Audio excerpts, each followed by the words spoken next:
आज डेलांग ब्लॉक स्तरीय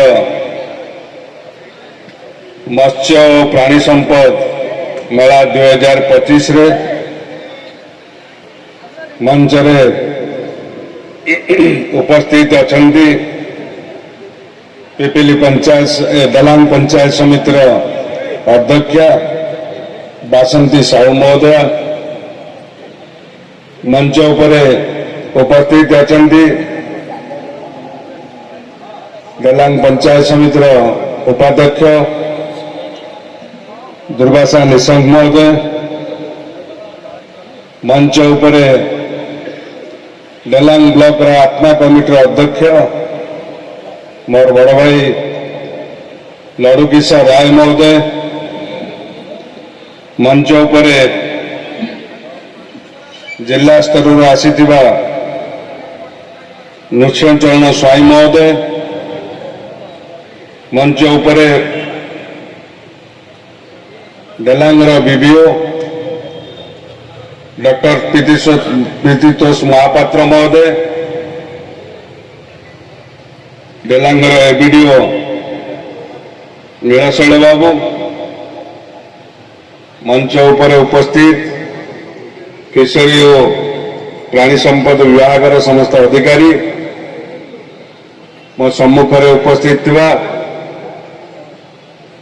डेलांग ब्लॉक विभिन्न पंचायत आसीथिबा मोर चाषी भाई और भौणी माने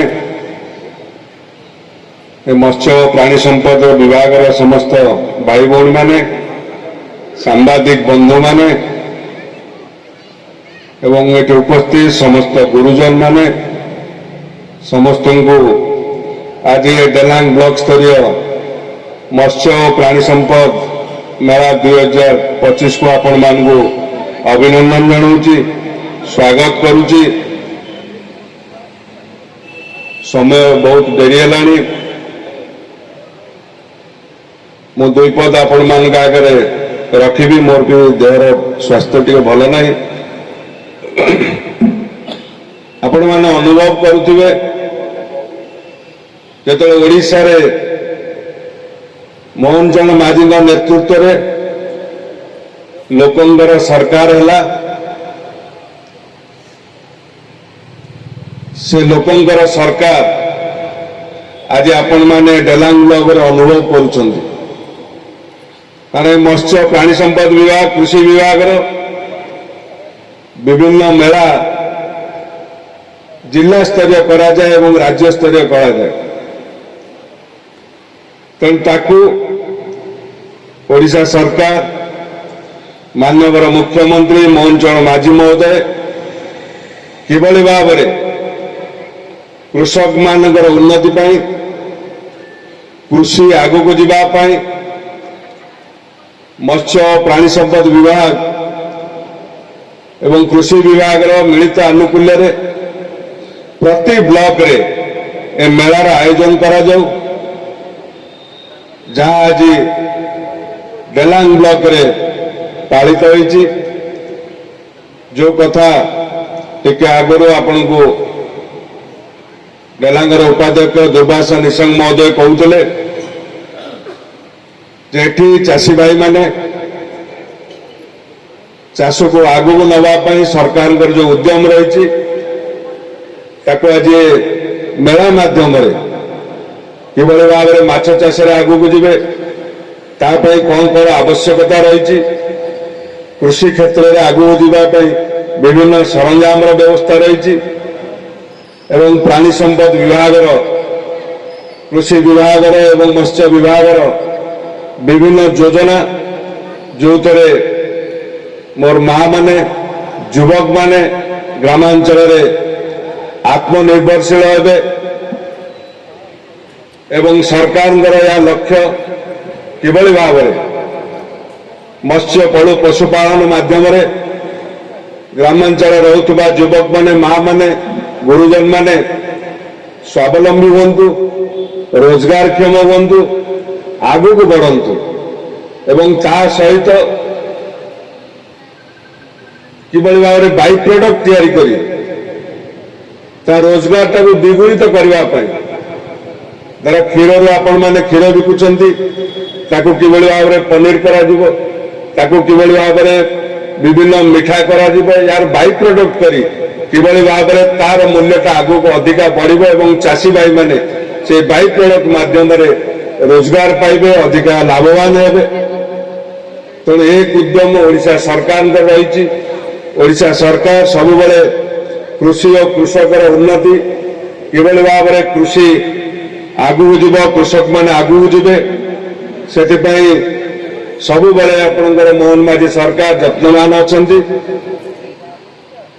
ଏବଂ ଆହୁରି ଗୋଟେ ସୁଖର କଥା, ଓଡ଼ିଶାର ପ୍ରଥମ ବ୍ଲକ ଭାବରେ ଆମର ଡେଲାଙ୍ଗ ବ୍ଲକ, ଯେଉଁଠାରେ ଲିଙ୍ଗ ନିରୂପଣ ଶୁକ୍ଲାଂଶୁ ଯାହାର ମୂଲ୍ୟ 170 ଟଙ୍କା ଦେଇ ଆତ୍ମା ଡେଲାଙ୍ଗ ମାଧ୍ୟମରେ ସମ୍ପୂର୍ଣ୍ଣ ମାଗଣାରେ କରାଯିବାର ବ୍ୟବସ୍ଥା କରାଯାଇଛି।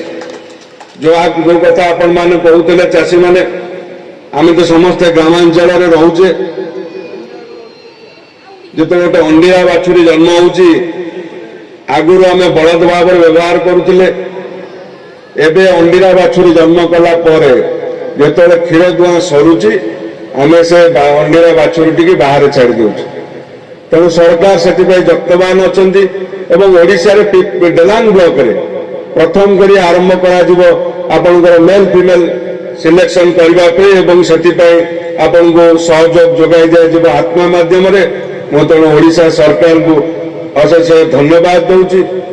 ଦ୍ୱିତୀୟ କଥା, ଏଠି ରଥ ଭାଇନା ଅଛନ୍ତି, କହୁଥିଲେ ଗାଈ କଥା। ସରକାର ଯୋଉ କଥା ଉଦ୍ୟମ କଲେ କିଭଳି ଭାବରେ ଦୁଗ୍ଧ ଉତ୍ପାଦନରେ ଓଡ଼ିଶା ଆଗକୁ ଯିବ, ସେଥିପାଇଁ ବାହାର ରାଜ୍ୟରୁ ଭଲ ଭଲ ଗ୍ରେଡର ଗାଈ କିଭଳି ଭାବରେ ଆସିପାରିବ ଏବଂ ଏହାଦ୍ୱାରା ଚାଷୀମାନେ ଉପକୃତ ହୋଇପାରିବେ, ସେ କାର୍ଯ୍ୟକ୍ରମ ଆରମ୍ଭରେ ଚାଷୀମାନେ ଯାଇ ନିଜେ ବାଛିକି ଆଣିବାକୁ ପଡୁଥିଲା ବାହାର ରାଜ୍ୟରୁ, ଯୋଉ କଥା ଏଇନା ଭାଇନା ଉପସ୍ଥାପନ କରୁଥିଲେ। ସେଥିପାଇଁ ସରକାର ନିଷ୍ପତ୍ତି ନେଇଛନ୍ତି ଆନିମଲ ଟ୍ରେଡ୍ ଫେୟାର ମାଧ୍ୟମରେ ପ୍ରାଣୀ ଚିକିତ୍ସା ବିଭାଗ ମୁଖ୍ୟମନ୍ତ୍ରୀ କାମଧେନୁ ଯୋଜନା ମାଧ୍ୟମରେ 2 ଗୋଟି ଗାଈ ସରକାର କଟକରୁ ଯୋଗାଇ ଦେବା ପାଇଁ ଅନ୍ୟ ରାଜ୍ୟରୁ ଆଉ ଗ୍ରସ୍ତ କରିବାକୁ ପଡ଼ିବ ନାହିଁ ଚାଷୀମାନଙ୍କ ପାଇଁ। ସେଥିପାଇଁ ସରକାର ନିଷ୍ପତ୍ତି ନେଇଛନ୍ତି। ଚାଷୀ ଭାଇମାନଙ୍କୁ ବାହାର ରାଜ୍ୟକୁ ଆଉ ଯିବାକୁ ପଡ଼ିବ ନାହିଁ। ଆପଣମାନଙ୍କୁ କଟକ ଠାରେ ବାହାର ରାଜ୍ୟର ଗାଈ ଆଣି ଯୋଗାଇ ଦେବାର ବ୍ୟବସ୍ଥା ସରକାର ଆରମ୍ଭ କରିଛନ୍ତି ଏବଂ ମୋବାଇଲ ଭେଟନାରୀ ୟୁନିଟ୍ ମାଧ୍ୟମରେ ଗାଁ ଗାଁରେ ବୁଲି କିଭଳି ଭାବରେ ଦେୟମୁକ୍ତ ଚିକିତ୍ସା ହୋଇପାରିବ, ସେଥିପାଇଁ ସରକାର ବିଧି ବ୍ୟବସ୍ଥା କରୁଛନ୍ତି। ମୋର ଆଜି ମଞ୍ଚରୁ ମୋ ଡେଲାଙ୍ଗ ବ୍ଲକର ଏଠି ଉପସ୍ଥିତ ଥିବା ସମସ୍ତ ଗୁରୁଜନ ଚାଷୀ ଭାଇମାନଙ୍କୁ ମୋର ଅନୁରୋଧ, ଆପଣମାନେ ଆଜି ଏଠୁ ଗଲା ପରେ ସରକାରଙ୍କର ଯୋଉ ବିଭିନ୍ନ ଯୋଜନା ରହିଛି, ସେ କୁକୁଡ଼ା ଚାଷ ହଉ, ଛେଳି ଚାଷ ହଉ, ଘୁଷୁରୀ ଚାଷ ହଉ, କିମ୍ବା କୁକୁଡ଼ା ଚିଆଁ ଉତ୍ପାଦନ ହଉ, କିମ୍ବା କୁକୁଡ଼ା ଦାନା ପାଇଁ ଫ୍ୟାକ୍ଟ୍ରି ବସିବା ହଉ, ଯୋଉ ଯୋଉ ଛୋଟ ଛୋଟ ସବୁ ସ୍କିମ୍ କରିଛନ୍ତି ଏବଂ ସରକାର ତା ଦେହରେ ସହାୟତା ଯୋଗାଇ ଦେଉଛନ୍ତି କିଭଳି ଭାବରେ ଚାଷୀମାନେ ୟାକୁ ନେଇ ଉପକୃତ ହେବା ପାଇଁ। ମତ୍ସ୍ୟ ଚାଷ କଥା ହଉ, ମୁଁ ଏଇନେ ଚେୟାରମ୍ୟାନଙ୍କ ସାଙ୍ଗରେ ଆଲୋଚନା କରୁଥିଲି ଅଧ୍ୟକ୍ଷ ମହୋଦୟ ସାଙ୍ଗରେ ଯେ ଆମର ଯୋଉ ଏସ୍ଏଚଜି ଗ୍ରୁପର ମା ମାନଙ୍କୁ ପଞ୍ଚାୟତର ଯୋଉ ନିୟମ ରହିଛି, ମତ୍ସ୍ୟ ଚାଷ ପୋଖରୀ ମାନଙ୍କୁ 3 ବର୍ଷ ସରକାରଙ୍କର ନିୟମ ରହିଛି ଏବଂ ତା ଦେହରେ ବି ସରକାରଙ୍କର ନିୟମ ରହିଛି। ଆପଣମାନେ ଯୋଉ ଏସ୍ଏଚଜି ଗ୍ରୁପର ମା ମାନେ ମତ୍ସ୍ୟ ଚାଷ ପାଇଁ ନେଉଛନ୍ତି 3 ବର୍ଷ ପାଇଁ, ତାକୁ ମୁଁ ଏଇନେ କହୁଥିଲି ଆମର ଗୋଟେ ପଞ୍ଚାୟତ ସମିତିରେ ରେଜୁଲେସନ କରିବା ଏବଂ ଜିଲ୍ଲାପାଳଙ୍କୁ ଦେବା କିଭଳି ଭାବରେ ସେ ଏସ୍ଏଚଜି ଗ୍ରୁପ ଯୋଉମାନେ ନିଲାମ ନେଇଛନ୍ତି ପଞ୍ଚାୟତ ପୋଖରୀକି ତାକୁ 5 ବର୍ଷିଆ କରାଯାଉ, ଯାହାଦ୍ୱାରା ମା ମାନେ ଅଧିକ ଉପକୃତ ହେଇପାରିବେ। ତେଣୁ ମୋର ଆଶା ନିଶ୍ଚିତ ଭାବରେ ଏ କଥା ଆମେ ଉଭୟ ମିଶି ଏ କଥାକୁ ଆଗକୁ ନେବା ଆପଣମାନଙ୍କ ସହଯୋଗ କରିବା ପାଇଁ। ତେଣୁ ମୋର ଆପଣମାନଙ୍କୁ ଅନୁରୋଧ ଯେ ବିଭିନ୍ନ ଯୋଜନା, ବିଭିନ୍ନ ସ୍କିମ୍, ଏଠି ବିଡ଼ିଓ ମହୋଦୟ ଅଛନ୍ତି ଏବଂ ଫିସରୀ ଅଫିସର ଅଛନ୍ତି, ଆପଣମାନଙ୍କୁ ସରକାର ବିଭିନ୍ନ ସ୍କିମ୍ ଯୋଗାଇ ଦେଉଛନ୍ତି। ତେଣୁ ଚାଷୀ ଭାଇମାନଙ୍କୁ ଅନୁରୋଧ, ଯୁବକ ବନ୍ଧୁମାନଙ୍କୁ ଅନୁରୋଧ, ଆପଣମାନେ ଭଲ୍ୟୁଣ୍ଟର ହିସାବରେ କିଭଳି ଭାବରେ ଆପଣଙ୍କ ଗାଁରେ, ଆପଣଙ୍କ ପଞ୍ଚାୟତରେ, ଆପଣଙ୍କ ଅଞ୍ଚଳରେ ଏସବୁ ବିଭିନ୍ନ ସ୍କିମ୍ର ଯୋଜନା ମୋର ମା ମାନେ, ଗୁରୁଜନ ମାନଙ୍କରେ, ଘରେ ଭାଇ ଭଉଣୀ ମାନେ କିଭଳି ଭାବରେ ଏ ଯୋଜନାକୁ ନେଇ ସେଥିରୁ ରୋଜଗାର କରି ନିଜ ପରିବାର ଚଳିବା ସହିତ ନିଜେ ସ୍ୱାବଲମ୍ବୀ ହେଇପାରିବେ। ତାହେଲେ ଯାଇ ଯୋଉ ଯଶସ୍ୱୀ ମୁଖ୍ୟମନ୍ତ୍ରୀଙ୍କର ଆହ୍ୱାନ ରହିଛି ଯେ ଓଡ଼ିଶା ଭାଷା ଭିତ୍ତିକ ରାଜ୍ୟ ଭାବରେ ଯେତେବେଳେ 2036 ମସିହାରେ ତାର ଶତବାର୍ଷିକୀ ପାଳନ କରିବ, ତେଣୁ ଓଡ଼ିଶା ଆଗକୁ ଯିବ। ଏକ ବିକଶିତ ଓଡ଼ିଶା ଗଠନ ପାଇଁ ଆମ ସମସ୍ତଙ୍କୁ ଏ ତଳ ସ୍ତରରୁ କାମ କରିବାକୁ ପଡ଼ିବ, ବିଭିନ୍ନ ଯୋଜନାକୁ ଠିକ୍ ଭାବରେ ରୂପାୟନ କରିବାକୁ ପଡ଼ିବ।